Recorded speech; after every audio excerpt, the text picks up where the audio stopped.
It's going live. It's doing things. It lagging. buffers usually for a little bit. Hey, if you are one of the unfortunate souls that is watching up, okay, yes, I think we are in fact live at this very moment. So yay. Welcome. Yeah. I am Arkatsuke. I'm joined by an illustrious panel of depraved homosexuals who are going to help us get to the meat of some sort of meaning, or we're just going to degenerate into random thoughts and topics of online debauchery and a bunch of penis jokes. I'm expecting there to be a lot of penis jokes. But Oh yes. Anything is possible. So let's go around and introduce ourselves real quickly. I'll start with you, Nephantes. How are you going by tonight? Hey, this is Nephantes Yeller. Yeah, some of you guys who has been following Arkatsuke and the Liberal Hammer might have actually do have some recognition of me. I'm the Swedish faggot that is living in the middle of nowhere and smoking cigarettes and being bitter. And that's about it. And I'm also engaged to Farrell. So, hello, that's me. All right. Go ahead, Farrell. This is Farrell. I'm from the south part of the United States. And just to clarify, Kat says that we're depraved. I am not. I'm not depraved. I am deprived. Let's go ahead and get this over to Kevin. Potato, so I still call it. So Kevin here. I used to go by the Liberal Hammer on YouTube. My YouTube channel, I did this complete change roundabout to where it's now called The Issues from left to right.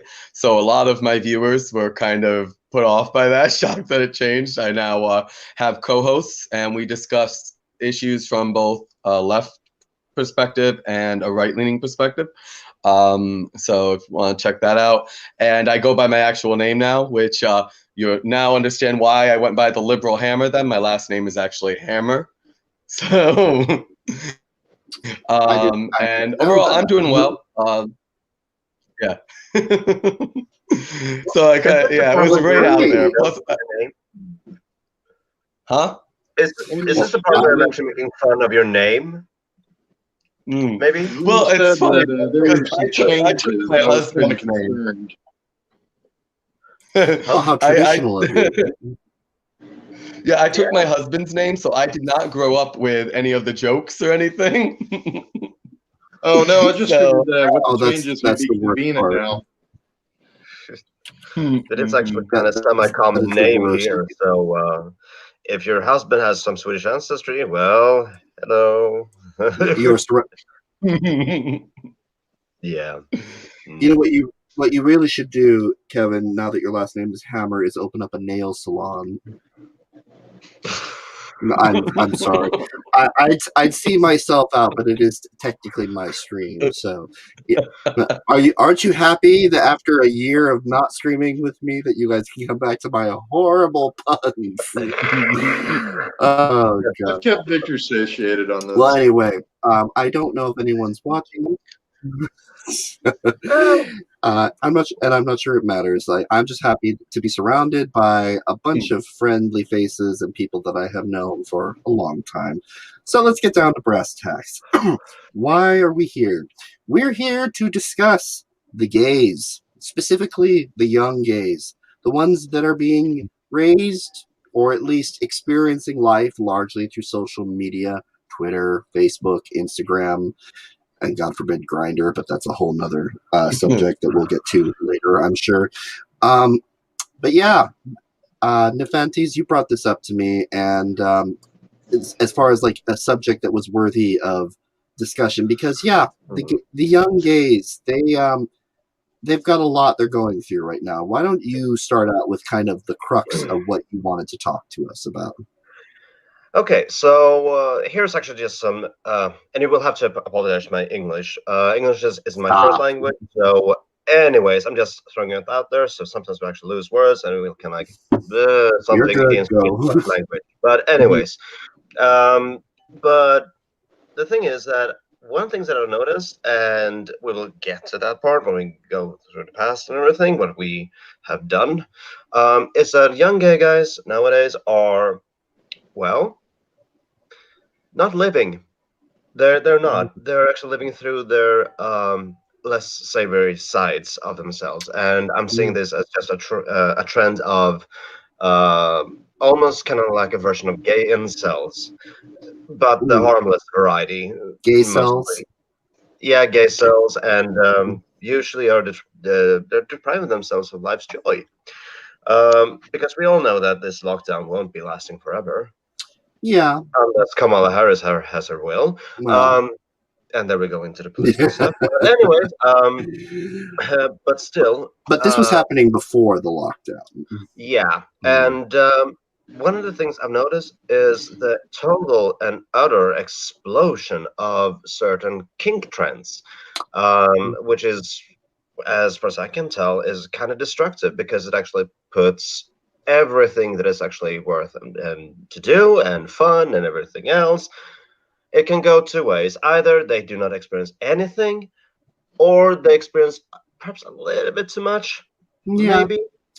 And that's really what I mean, most of us have been teenagers at one point. I myself was not a teenager at any point. I emerged this way. No, not at all, of course. But I mean, the gay scene and gay dating has shifted so much. So I actually thought that this could actually be worth a topic of actually talking about, especially when it comes to questions such as relationships, how to date, what to do, what not to do, and perhaps most important of all, drop your fucking screen and get out there. Well, that is. No, we do appreciate the irony of 4 men on a screen telling you to get off a screen. But like maybe just listen to the screen for a moment before you listen to the screen. So who would like to respond to what Nephantes has said first? Well, I want to talk quick about the social media. So, I mean, it's interesting, though, because when we're looking at social media, the gay community actually, especially gay men, have been a driving force where social media is concerned for a very long time. I mean, if you look back at a time, especially if you're dealing with sodomy laws in the book and you're dealing with like more of this pressure to remain hidden, gay men were leading the way in chat rooms when, early days of the internet. Actually, Grindr was the first actual app of its kind. It was the first. So to use geolocating to actually meet a person in real life for a specific purpose, let's call it. Yeah, absolutely. So I mean, gays have always been at the forefront of social media, driven, I think, in part by a desire to, ironically enough, connect with others, yet it's led them to actually be quite disconnected. I mean, before all this coronavirus, even when you were out at the club, you'd see, especially at the gay bar. Now, mind you, it's not just a gay thing. I think there's a generational component too. But you'd see a bunch of gay men on the dance floor, even. And don't get me wrong, there was a time when I could be part of it. And even they're sitting across from each other. And what are they doing? They're on social media instead of actually talking to the person in front of them or interacting. So I think it just kind of went a little bit too far, especially when you consider Grindr. I mean, I remember being out at the gay bar and some of my friends, they're on Grindr at the gay bar. I'm like, well, you could actually just look up and see if there's any guys that you think are attractive and approach them. That's very good. They're on the grinder. I've also seen. It's been a long time since I bothered to go to a gay bar, but I have seen many younger gay men, especially, who will be on Grindr at the gay bar to talk to someone who's at the bar who is also on Grindr. So they'll basically just be passing notes to each other across the bar. And I guess that's, if it's loud enough, that's a more efficient means of communication. And I think it has to do with, a lot of it is, people are really scared to interact with each other in person anymore. And it's much easier to send someone a text message just randomly to see what they think than it is to just walk up to a total stranger dancing. And let's be honest, like in a gay bar, the kind of gays that like to go dancing, some of them can be a little bit how do I say this kindly, bitchy when you approach them. Oh, So God. yeah, so I can understand the impulse, but you're right. Like there's it's going a bit much. Can I tell you a story about that? Speaking No, about you that, can't tell me. the You can't tell me bitchy the ones story. when you approach them. So one of my good friends, years ago, we were basically club kids together in a certain way, and he was cute. He was pretty cute. He was one of my closest friends. We'd go out to the club always. He used to call me his bestest slutty friend. Because we both would just go out to hit on. We were one of those two that we just went out with the goal of finding as many guys as we could to hit on and stuff like that and all that. It's So good to have we were rules. dancing.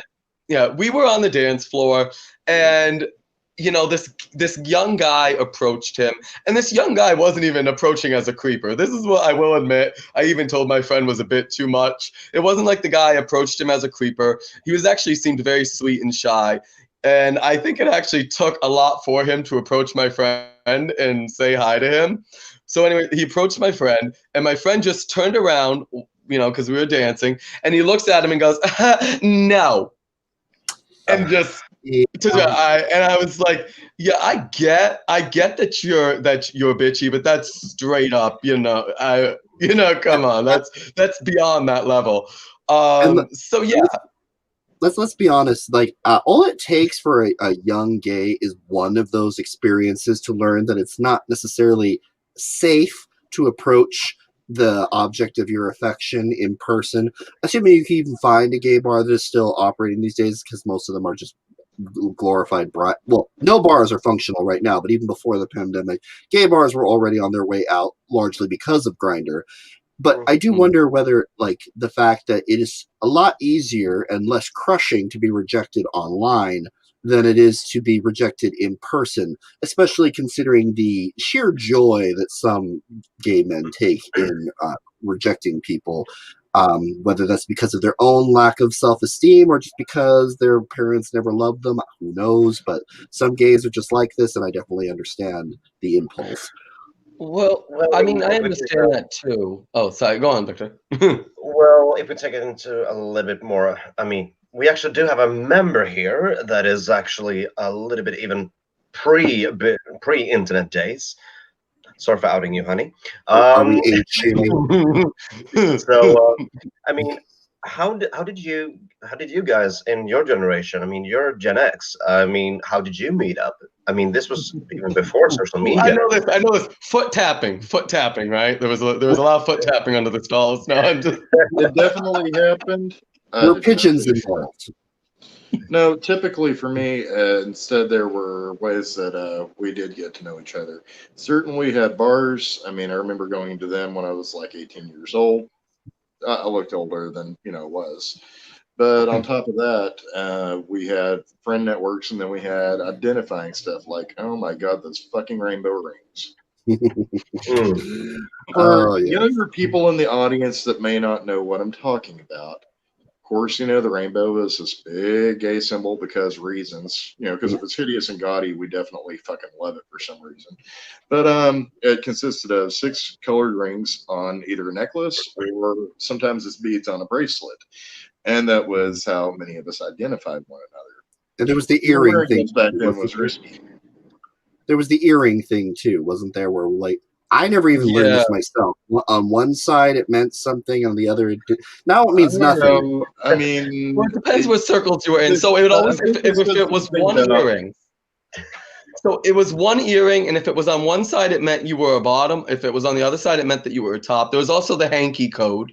There was the hanky code. The hanky code I really think is relegated to mythology. I have never seen it in practice. Okay, I have actually seen the hanky code in practice, but no, there were actually now you're talking about. I think this whole culture, like with the codes and stuff and the signals. I mean, there were signals across the board. Generally, I think for most gay men, it was about a feeling you got when there was eye contact, just like this read or something that you could really sense, you know. Definitely. But Or even a there were physiological cultures response. out there, especially in city environments, where they did invest in such, for example, the hanky code, or you know, different things to signal this and signal that.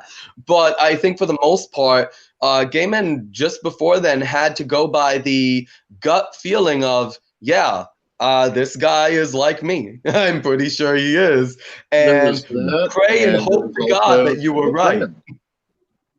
I don't know how many of the guys that I met over the years were usually due to either little get-togethers at friends' houses, and you know, something innocuous is let's watch a bunch of movie and order fucking takeout.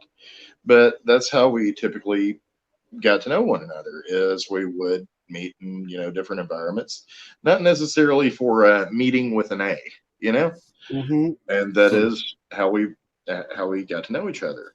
I mean, the internet, I remember when it came around, but for the most part, most of our meetings and introductions involved two things. It was either, well, three things.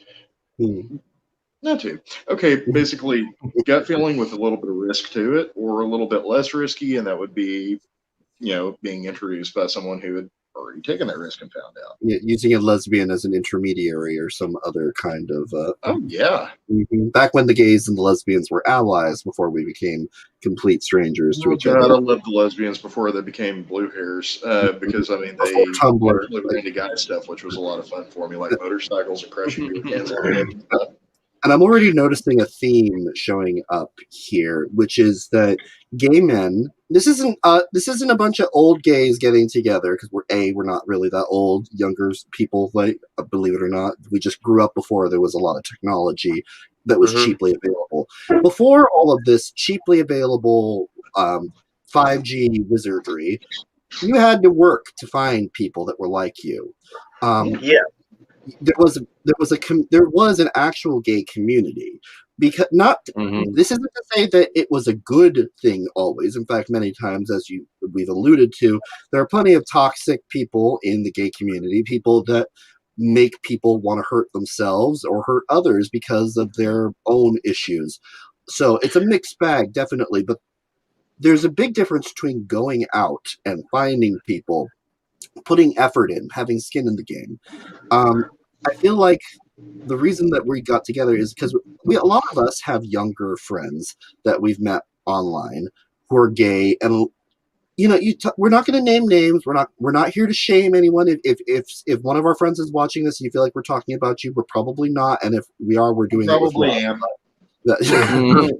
But no, like you talk to some of these kids, and I'm going to say that unironically because, like, they just don't know how to be, like, outside of like Twitter or Facebook and like whatever, like, group chats or forums they're living in. They really are hungry for interaction and genuine affection. And while you can find some amazing people online, I certainly have, it's not really something that can. It doesn't beat a real meeting. And I mean, if I may, because I come from a very different culture than the three of you do. I mean, in my country, we have this huge thing called fika, and I should probably explain. The Brits have their tea time, Swedes have fika, but we can do it all day if we want to. It's basically means that everyone, no matter age or sexuality, just meet up and just chatted. And also we had youth centers. I'm not really sure how to. We used to have those. No, that's it. We used to have those too. But they weren't explicitly for gay people, not at all. And also, I mean, in my country, and well, I should say, in my collection of countries that I'm surrounded by, usually when it comes to touching and everything, we are not as physical as many Americans are. So we actually had to kind of develop a second kind of gaydar language, but not, I bet he's gay. Not really. There were subtle hints. And speaking of the earrings, that is actually what I said to the piercer, that, okay, which ear is the faggot ear? I took it to that. We didn't really have a connotation with top or bottom. It doesn't really matter. I mean, as you can see, the Nords just typically grease them up and see who's fastest. Yeah. But I remember very strongly that when I was out flowering, I'm a little bit of a weird kid here because I was more into the goth scene, obviously. I've seen the And photos. oh, sorry. I've seen the photos. Oh yes, you've seen the photos, and I have walked in my lines of shame, but so have you, Kevin. Anyway, Yeah. Yes, We I all have. have. I've had a We all lot have. of them once. If you don't have uh, shameful photos somewhere, then you haven't lived yet. nah, he was actually kind of cute as a kid. Mhm. Kind of me too, just weirder. But anyways, Mhm. but I mean, when it came to gay bars and everything, one has to understand my country a little bit. Actually, all the Scandinavian and Nordic countries in general is that homophobia isn't really a thing here. Mhm. It's primarily, I mean, when I was in the teenage years, I mean, um, gays didn't really go to gay clubs unless they were pulled there by their friends. Basically, they generally tended to be like more into metal bars, into Viking bars, etc., and so Viking on. bars. Yeah, Viking bar. That is definitely actual something Viking that bars. Well, My dear, I, you know, my genius here knows exactly what I'm talking about. if But I oh, ever, fantastic. is it like medieval times or something? Like, yeah, oh, okay, okay, kinda, but all a lot right. more forgiving. And the funny thing is, that's actually where you found the And this straight was a guys gay who thing. were. Yeah, but the funny thing is, gay guys were adored by the straight man over there because every single time, without, I mean, without exceptions, if some girl found out that you were gay and no, it wasn't. Oh, nice, we gotta go shop together. It was kind of like, Mhm. oh, nice.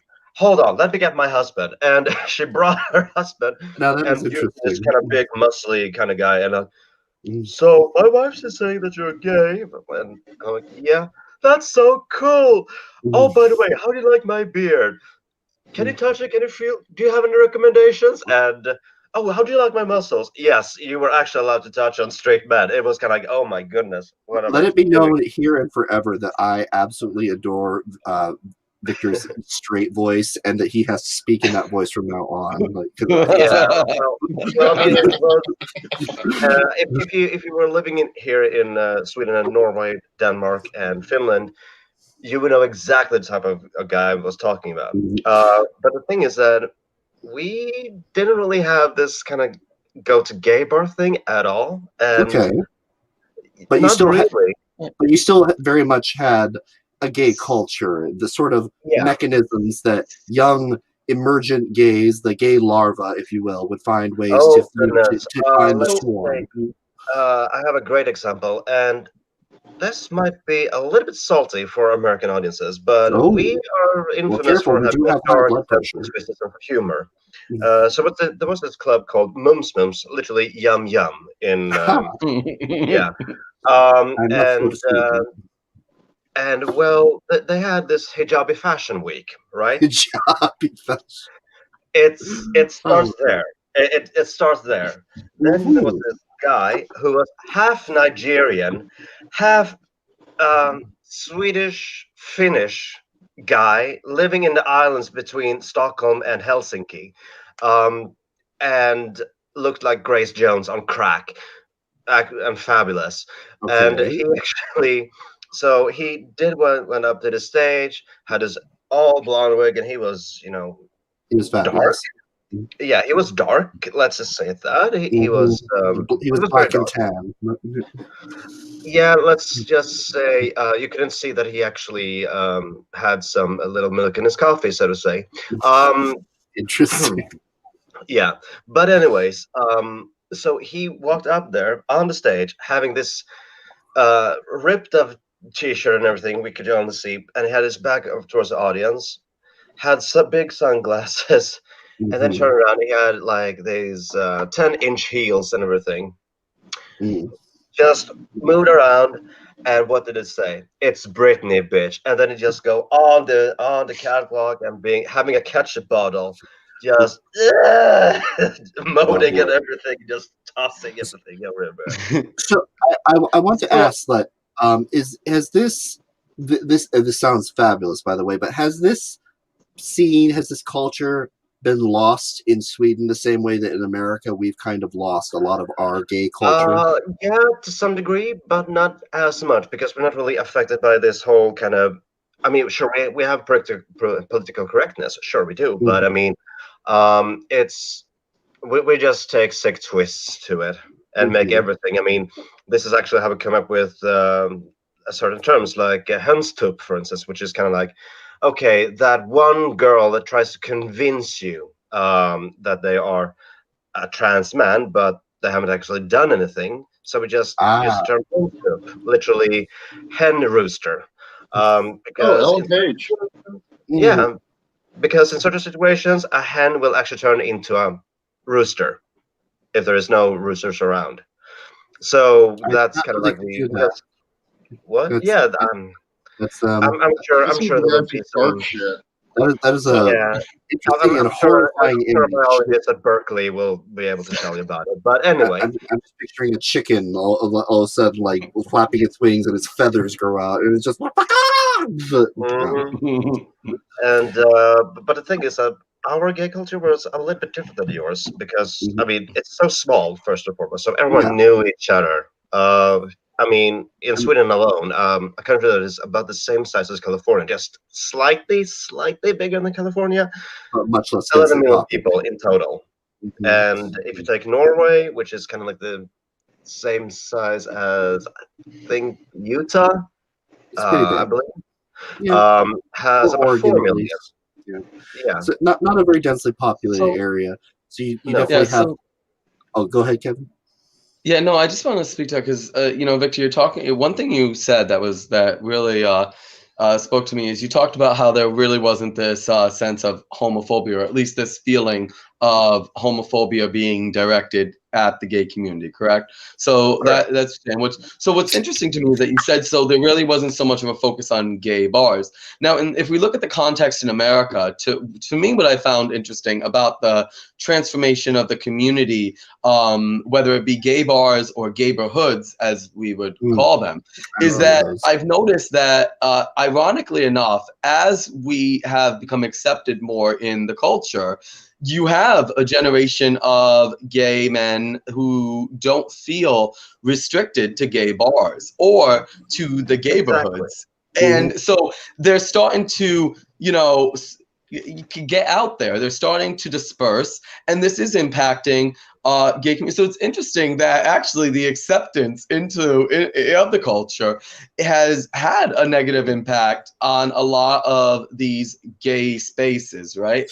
And with so much to the point where one of the local bars, a friend of mine, he helps with the events for the club. And he started creating events to market to straight people as well. And he got a lot of pushback. And his response was, listen, we need to diversify because what he was is he was posting events. Yeah, he was posting events in locations where more straight people would probably see them than gay people. And this started aggravating some of the people in the bar community, in the club community, the gay community there. And he was like, listen, we're going to die as an industry if we don't diversify this. And so gay bars to me are still a lot more entertaining and a lot more lively than I guess what you'd consider a straight bar. And a lot of straight people now come to gay bars for that entertainment.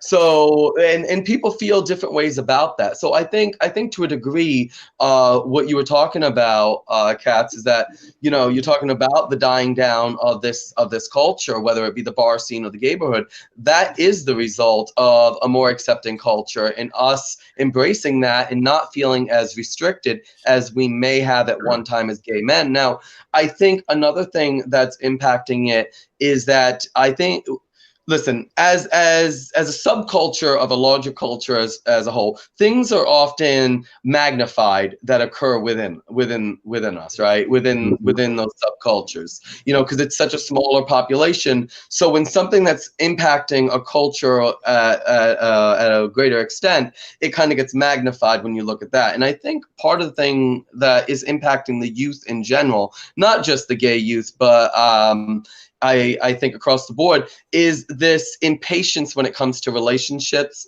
I think it's also a little bit of that fairy tale syndrome, this idea that love is always magical and perfect, and if it's not instant right off the back and it doesn't feel like there's going to be a happily ever after, then what's the point? I have friends who have checklists, and I just think they're absolutely crazy for that, because no one's going to meet everything on your checklist. It doesn't matter what your sexual orientation is. That doesn't matter at all. But I will admit, so my biggest thing is I encourage people to be bold. How I met my husband. So it's interesting because I was very prudish at one point in my life. I was no sex until marriage, no drugs, no, like all that stuff. Then I actually experienced fun and I went buck wild. And so a quick story of how I met my husband. I was out at the bar with my roommate at the time. I had just moved to Albany is a city near where I live now, not too far away. But I was living in Albany at the time, up here in New York. And my roommate, he was more shy and quiet. I was very outgoing at the time. And that night, I didn't even want to go out. I had been to the clubs just about every night that week. So he begged me to go out with him, and I did.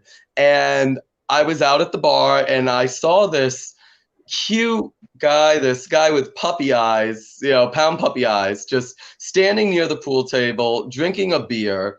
And I could tell he was the shy, quiet boy next door type. And I was like, yeah, I want that. And I walked up to the man that I now call my husband. And the first thing I said to him was, hey, I'm a slut, wanna fuck?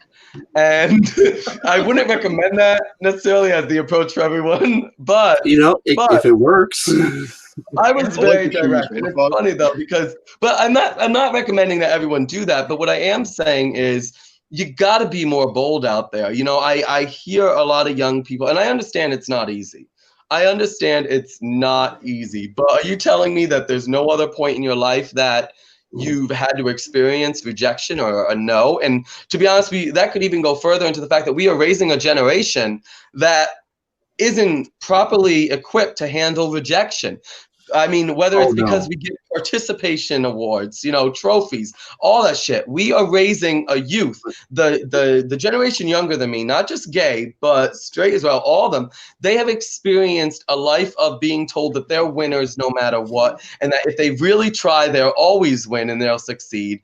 And that's just not the case. I think it actually goes even further than that, because we have a generation of people who not just have always been validated and always been rewarded, but now we're getting a generation that has been inculcated with a culture of, let's call it aggressive paranoia, where any kind of rejection of some of you can often indicate, because it's rooted in some sort of istophobia. But not so much with gays, but especially with if you're a young budding lesbian and a man essentially comes to you and says that he's a woman, if you grew up on Tumblr, there's a good chance that you're not going to have the emotional maturity to reject that person, and no one is going to come to your rescue and help you. And I mean, if we take how me and Farrell met, I mean, we actually met through you, Cats. So, I mean, we actually met in the YouTube comments. And like Kevin was actually touching on here, dare to be bold. And sure, we had different circumstances that I will not go into, but I mean, it all takes down to nut up a little, literally. And the youth of today are just not being encouraged to live like that, as everyone is so fragile. Everyone wants to be so safe and happy all the time. Instead of approaching this from a point of moral condemnation of them, which is very tempting to do, and especially at my age, everything is these damn kids these days. Oh, I know. Yeah. But I really think that these kids have gotten ripped the fuck off. Oh yeah, this is much harder. This is way harder than you talked about rejection earlier, and we're touching on that again. You talked about people at the same bar, right across from each other, chatting on Grindr because it's easier with a glass pane in front of you. There's an underlying theme here. These kids, first off, they're not being taught to communicate, but they're seeing that it is some kind of failing in and of themselves, and it's not. Communication is not something magical that some people have and some people don't. It is a skill. It is a skill that you can pick up, that you can learn. Yeah, there are going to be some failures, but overall, you're going to get better and better at it. It's same with any other. Mm-hmm. I totally agree. I think it would really behoove them and behoove us, really to help them learn how to express themselves. And that is going to end up affecting other areas of their life, be it matters of, I'll go ahead and say it, sex, relationships, work, all kinds of things. If they cannot communicate what it is they want, then they're not going to be able to excel in those things because people are not fucking mind readers. And coming back to like the theme that brought this together is like, what can we the I'm just going to call us the elder gays or the council of ancient homos, but what wisdom the can elder we hoes. The elder hoes, I like that. But what can we pass on to the younger ones? That you were going to say something? I actually would say that we should perhaps maybe have, first off, as we are older, I mean, first rule, if you see it, even if you're into twinks, right, don't be creepy, because I mean that will scare them away. I mean,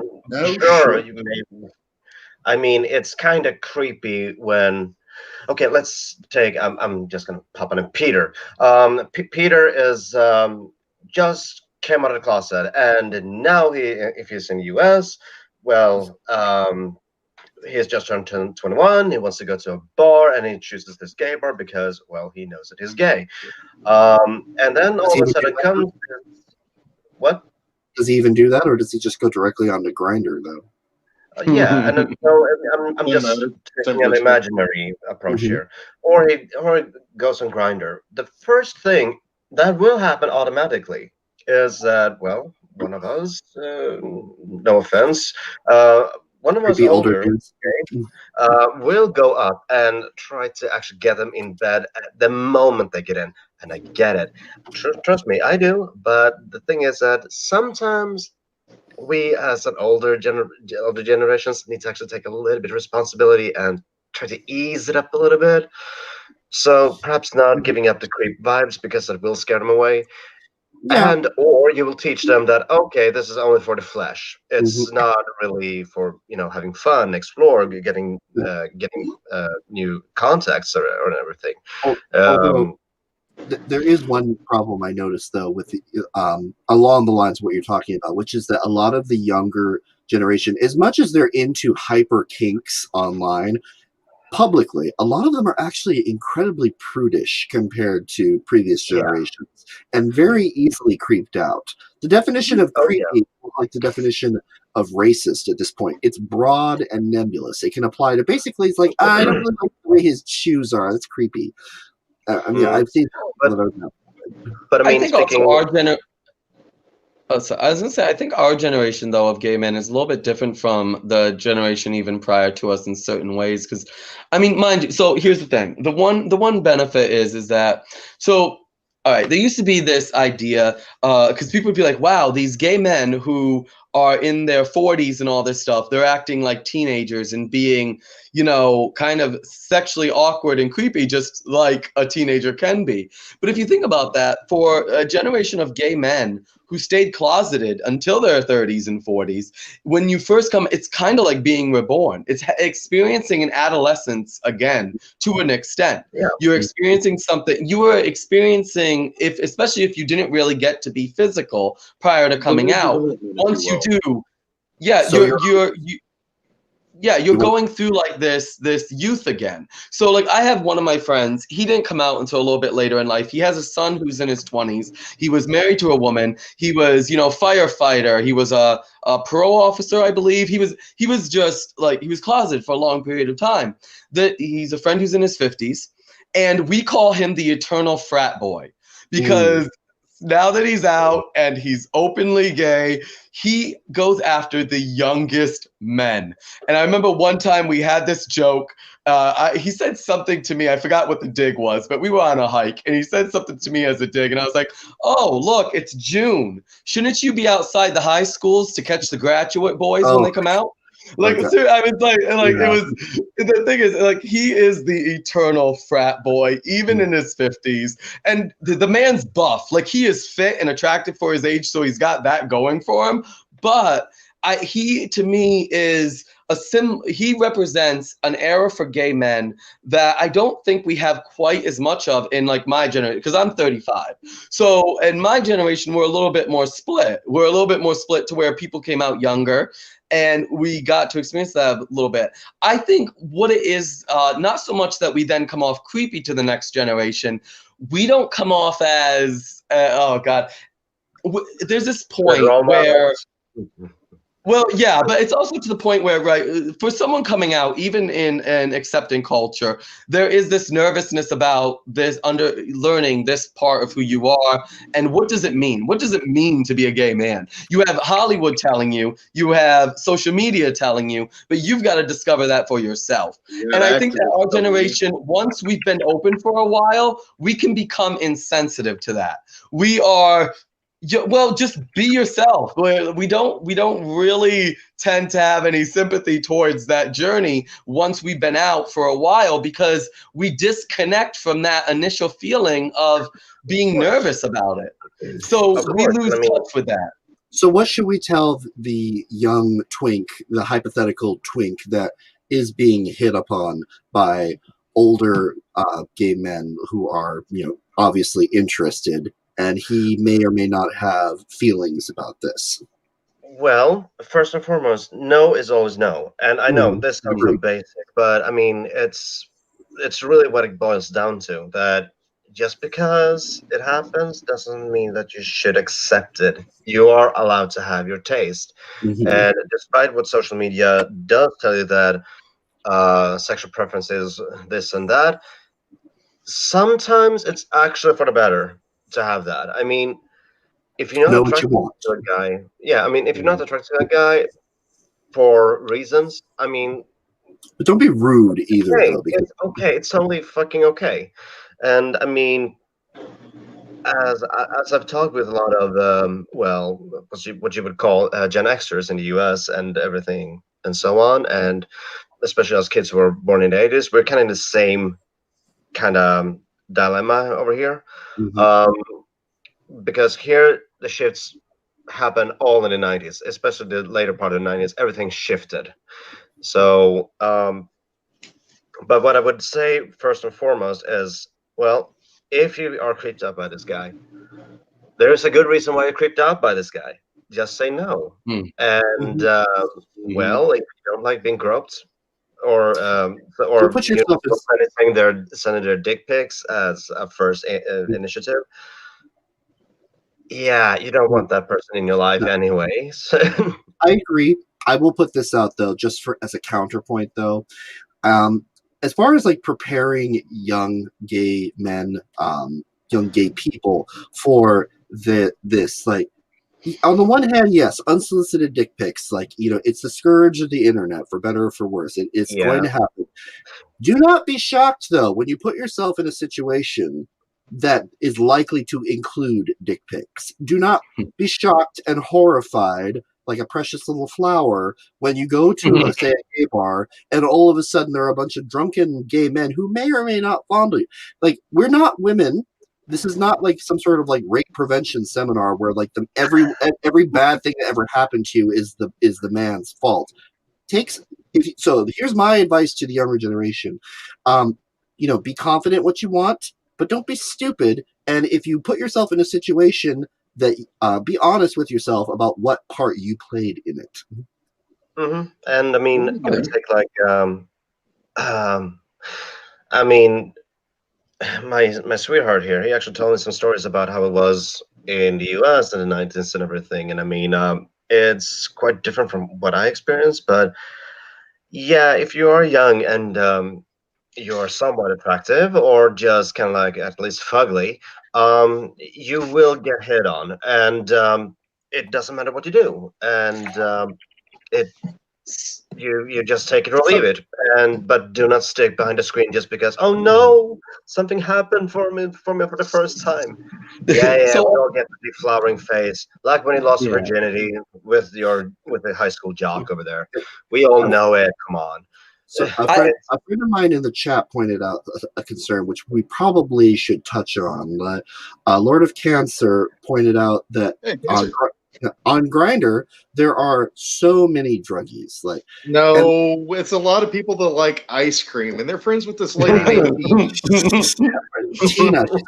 Tina's Is that a what P&P stands for? Ice cream. Ice cream is good, okay? But that's something that is a unique issue for the online generation, because it was. I remember when I was young, and that's true, but it was a lot harder to find that kind of stuff when we were younger. If I was 18 now or even younger and had Grindr on my smartphone, and I was getting and I hooked up with some older dude that because you get swept away in the waves when you're first trying stuff out. Okay. I wouldn't necessarily have the emotional maturity to say oh no, I shouldn't do that. And I think actually, I actually would like to inject Farrell here in this, because I mean, you kind of have experience when it comes to this a lot more than I do with here. So go ahead. I think you know exactly what I'm talking about. Give me a little bit of a teaser on what I'm supposed to say here. What specifically are you referring to? Drug usage in the gay community in the 90s and today, if you compare it. I mean, far as I can see, there's a bit more ubiquitous today, but it has always been it has always been pretty tightly wound into the subculture. And quite frankly, I mean, I have a lot of things to say about that, and I do have to, get rid of any kind of partiality. I'm Farrell. I used to be an addict. I do not consider myself one anymore. I've been clean for 23 years, and if anyone wants to say otherwise, they can swing off it. Now, that said, it's always been a problem, and that is definitely a problem that really affects young gay men. I mean, first off, it impairs your judgment. It's fucking expensive. I mean, these people that get on Facebook every year talking about giving out free candy or free drugs masquerading as candy Halloween have obviously never purchased drugs. Mm-hmm. But there is way too expensive to give away. Although the time someone is going to give you free drugs is say if you're an older gay man who has a taste for young flesh, and it's very easy to impair someone's judgment if you give them some special candy. So, and then that ties me in with something that Nefentes was talking about just a while ago. And Katz, you also touched on it too. If you're putting yourself in these situations, things are going to happen. And that's why I say, especially to younger gay guys, I have to say the first thing you need to take control of is to start owning yourself. That means you don't do shit just because, someone makes you feel obligated to do it. Mm-hmm. And especially, I am an older gay man. I enjoy the company of younger gay men, younger than you guys. That doesn't mean that I want to get them in bed, because to me, that's weird. I'm literally fulfilling my dad instinct. I mean, keep an eye out for the little ones, make sure they're safe. And that's basically, the premise that I come from with these. And every now and then I'll get hit on, I'll be like, inappropriate. No, I have a son younger than you, or older than you. No. Mm-hmm. But I just want to be, around people that, or I want to be there basically as a resource. I've seen some shit. If they want to know, how to deal with certain situations, well, I'm listening. And I like the energy of young people, just in general, whether they be gay, straight, or whatever. There is something just fun about being full of people that are so full of enthusiasm. It makes me feel less jaded, old, and dead inside. I wanted to say something quick though to the effect of young people in regards to this.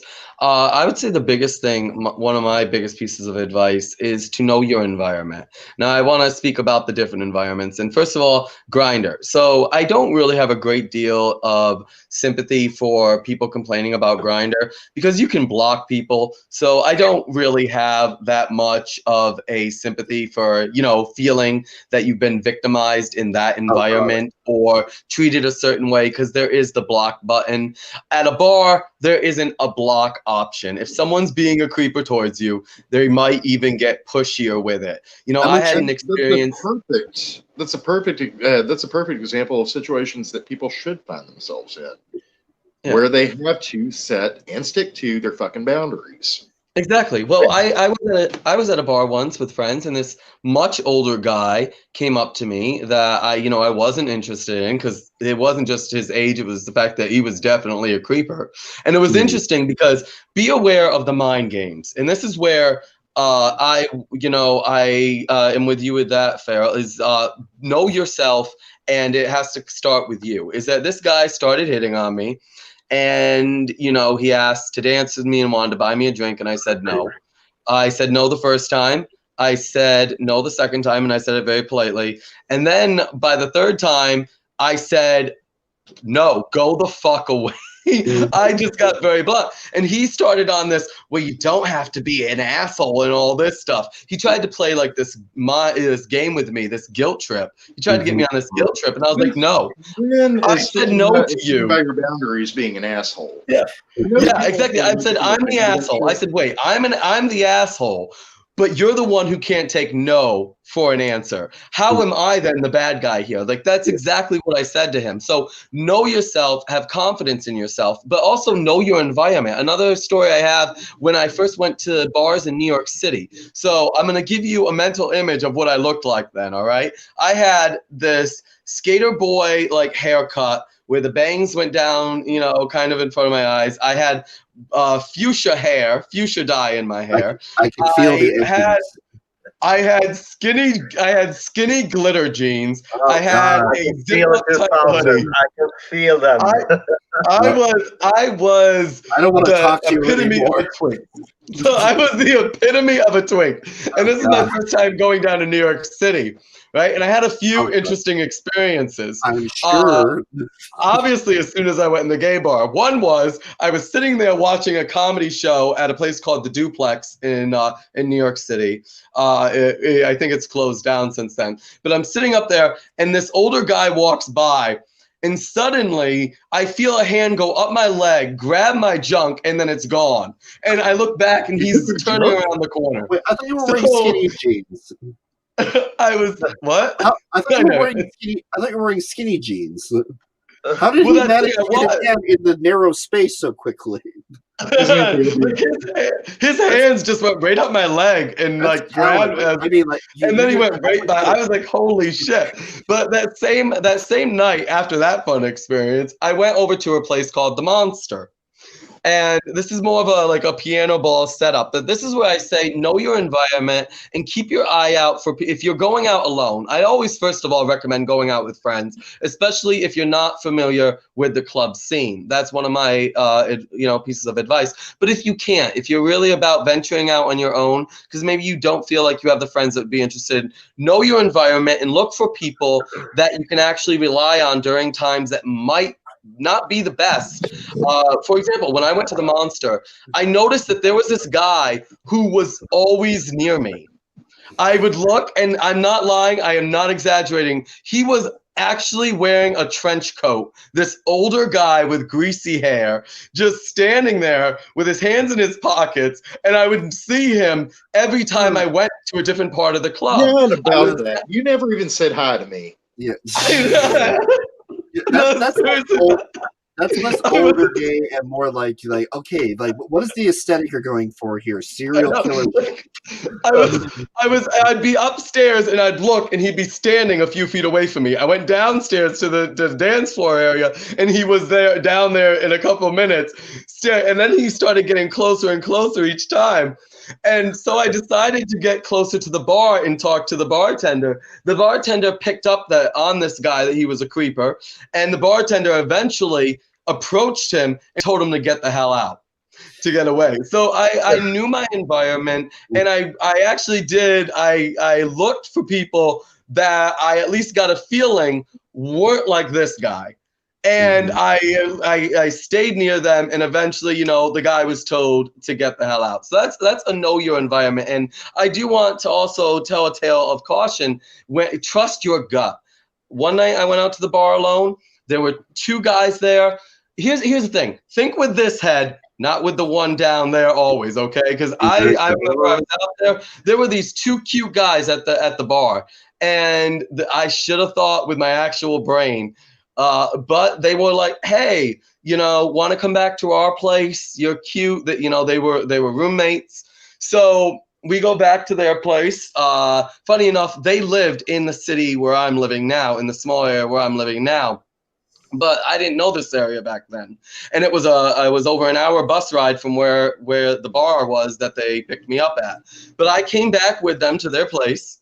And as soon as we got inside, within 15 minutes, they broke out the cocaine.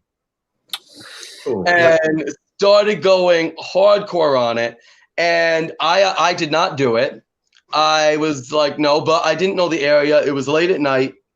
And I ended up going to sleep. I did fall asleep there. I had my phone. I actually put my phone in my pants, like in my pants, not in the pockets, because I just didn't trust them. I had turned it off so the battery would save. And I woke up earlier than them. They were both still sleeping. I snuck out of the house. I just left. It didn't say. And once I got outside, I turned my phone on. The battery was lower. I called a friend who I knew the area, and I had him on the phone guide me through the area to the bus stop where I could get a bus back to where I was living at the time. That was a time where I did not trust my gut. And I look back on it, and there were signals that these two guys were not people that I should have gone with. They were not people who were good at all. But I didn't follow that instinct because I was thinking about how cute they were, how sexy they were. So, I mean, trust if something in you says that something is wrong, no matter how hot the guy, pay attention to that part of you that's saying something is wrong. Really, trust that gut instinct. Have any of y'all read Gavin de Becker's The Gift of Fear? No, I haven't. No. Fantastic book. As part of my therapy, I ended up reading it pretty extensively. The subconscious mind processes a lot more information than we can consciously process. It's a little more error prone, but it processes it a lot quicker, to the tune of something about 2,000 times roughly. Now, it can tell you if something's off, and that's where that gut feeling starts coming up. The same gut feeling, might I add, that you said don't ignore. If something's telling you, if it's telling you, okay, something is a little bit off here, listen to it. It might be a false positive. It might. But at the same time, when you get that gut feeling, and especially gay guys, we got to learn to fucking listen to that and say, okay, something's up here. Let's stop, look, listen, and see what the fuck's going on here before we move into it. And this will tie into my little raunchy story. And now get around, kids. Uncle Nephentus will tell how we actually ended up in the ER because of self-destructive behavior. Okay, so let's be honest here. Sex has many shapes, fashions, and whatever. And we all have our kinks. So, yeah. Hi, honey. I myself have no waving at Dylan. I have no kinks whatsoever. I'm a completely bored. I'm a wholesome, innocent flower. Everywhere I walk smells like rose water. And my husband just screamed, I let women out of the bathroom. But anyways, okay, so one of the things that was going on, I was very much involved in the kinky scene. And yeah, you have to picture this. Okay, a very young gay guy that hated his hometown where he grew up and everything, and just wanted to be away from it all, and moved to the biggest depravity of all in his own country, which is in this case Stockholm, and have a little bit too much money and time on his hands, and somewhat self-destructive behavior too. now enters the kink scene, and because he feels a little bit dead inside. And sure, I did enjoy some of the stuff I did. Yeah, of course. But here's the thing: it gets darker and darker and darker, and suddenly for some reason, want to be the most extreme, the most debauched, and everything. Even though I already just was the most miserable one in the room. Um, so I was really into early asphyxiation. I believed. Note, Yeah. I believed that about myself.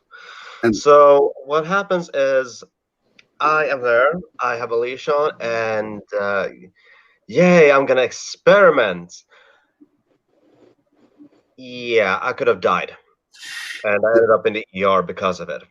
And this is actually something that I see very common, and this is why I'm saying it's so important to not let your little kinks or ideas to get literally to your head, both both of the heads actually, yeah. and because you actually will need that self-preservation. Because I knew the instant that okay, I walked into those places. Don't get me wrong, I still love the place. I haven't been there in many years, but still, I love the place because I like the people that I actually knew there. They were kind of cool, really, and not creepy. But the thing is, it was a very very bad combination. It's kind of like I don't know, putting baking soda in vinegar. Not a pretty thing. Yeah, and basically what ended up happening was that instead of actually kind of start dealing with my inner issues, my inner demons, because I always felt hollow because of all the, I'm sorry, sweetheart, because of all the fleshy bits I got, and so on. So I just felt hollow, and I was so desperately wanted to be loved and everything. And this is akin to we all knew this girl in high school who were cutting herself a little bit, Mhm. playing the mandolin on her wrist. Um, Basically, that was kind of my behavior when it came to that.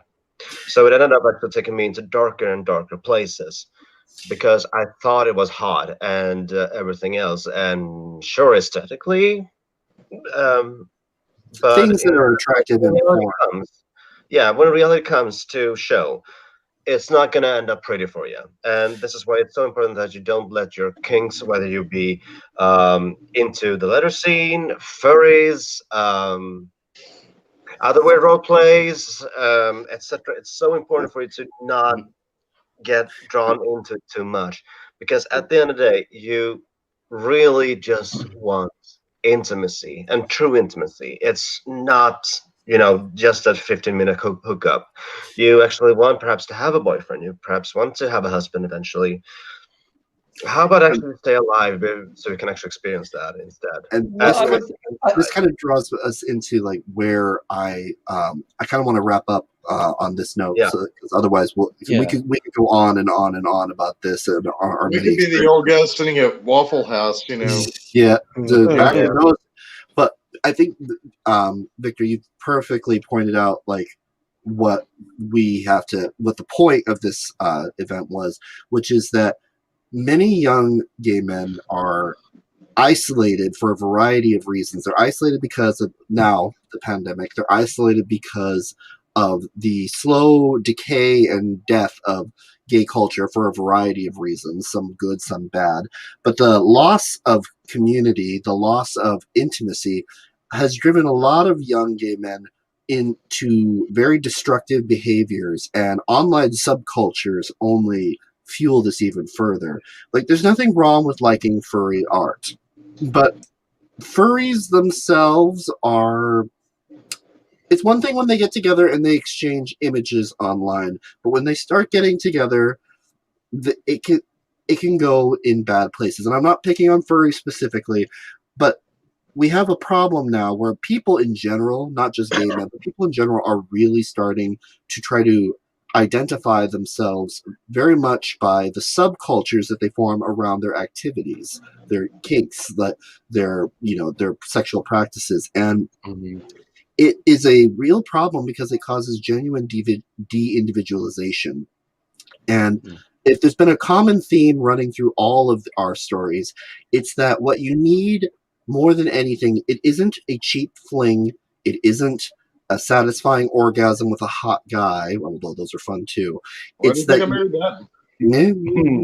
but you need a genuine connection with people, and you have to be brave and you have to be bold enough to find that, but you also have to be wise enough to avoid going down the dark paths, because this road branches off in many different directions and many of them do not lead to good places. Whether a young gay person is going to listen to any of us, when I was younger, I didn't listen to the older ones either, but you know what, it's here, we're here, listen to us for what it's worth, and we'll go on and make our own mistakes, because there are people older and wiser than us that have already said things that we've ignored ourselves right now. So the cycle of dysfunctional ignoring of advice continues. Do we want to go around and finish off? Well, yeah, I mean, I guess one.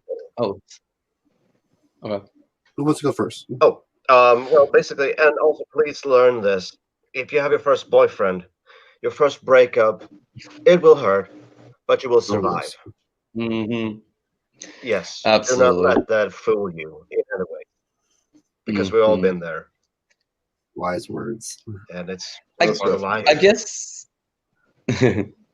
for me, I guess the last thing I want to really, leave with anyone that may be watching, as far as yes, for young gay men, but for young people in general, is to understand that love, at the end of the day, if you're looking for love, it's not going to be any of the fairy tales that you've invested in at all. It's not. Love, at the end of the day, it's messy, it's complicated, but if you find a way to do it right, it can be the most amazing thing.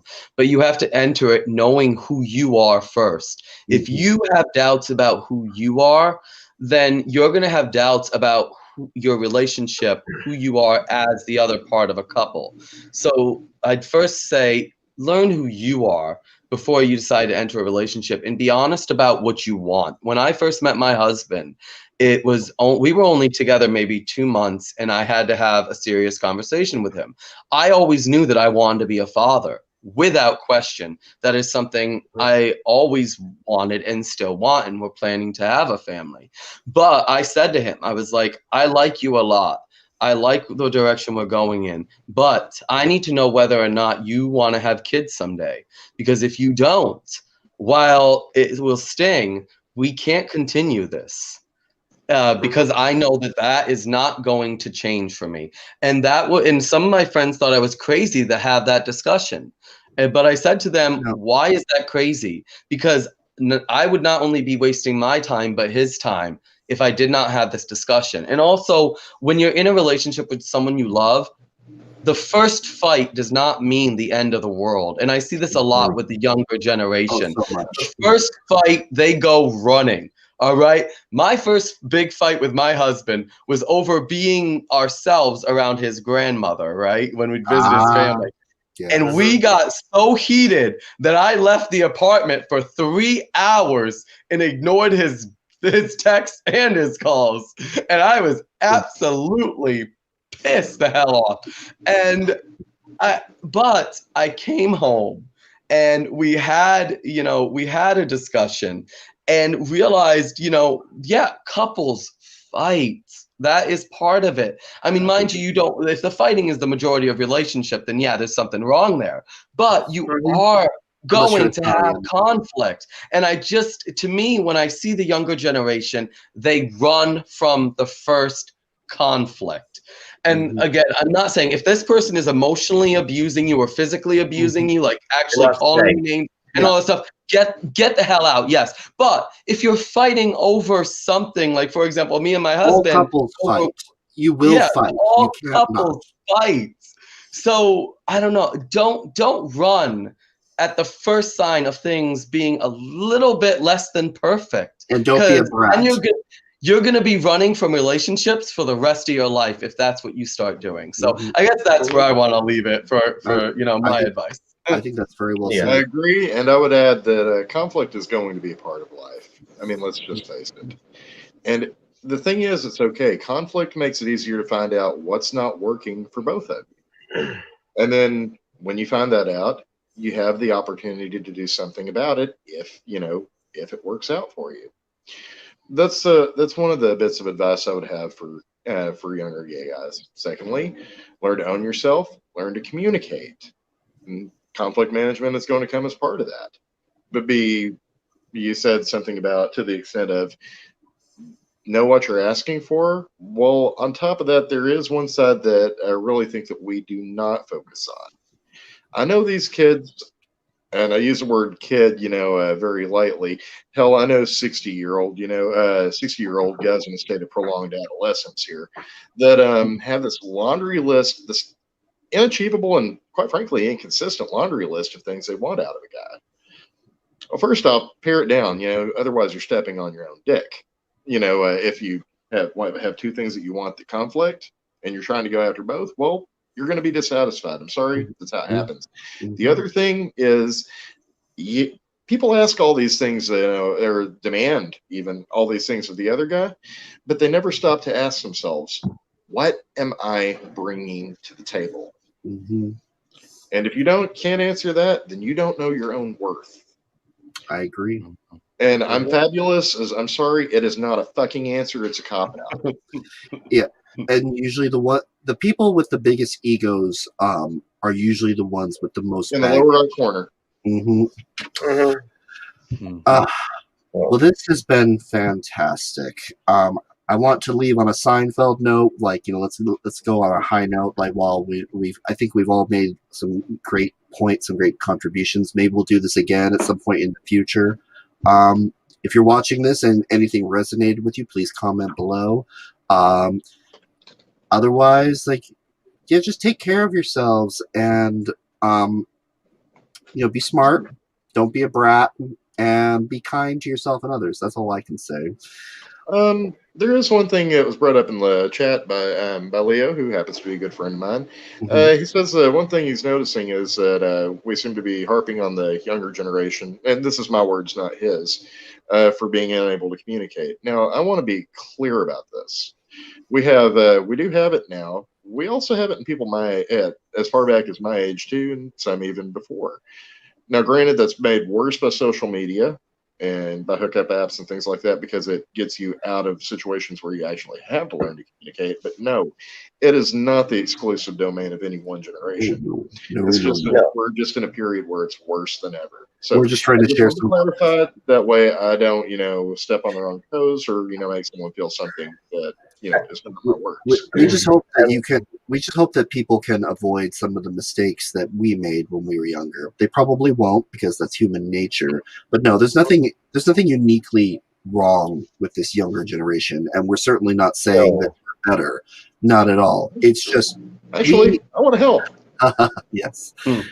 This is just a conversation where we wanted to share some of our experiences, since we're all more or less in the same age group, and we have a different experience on what it's like.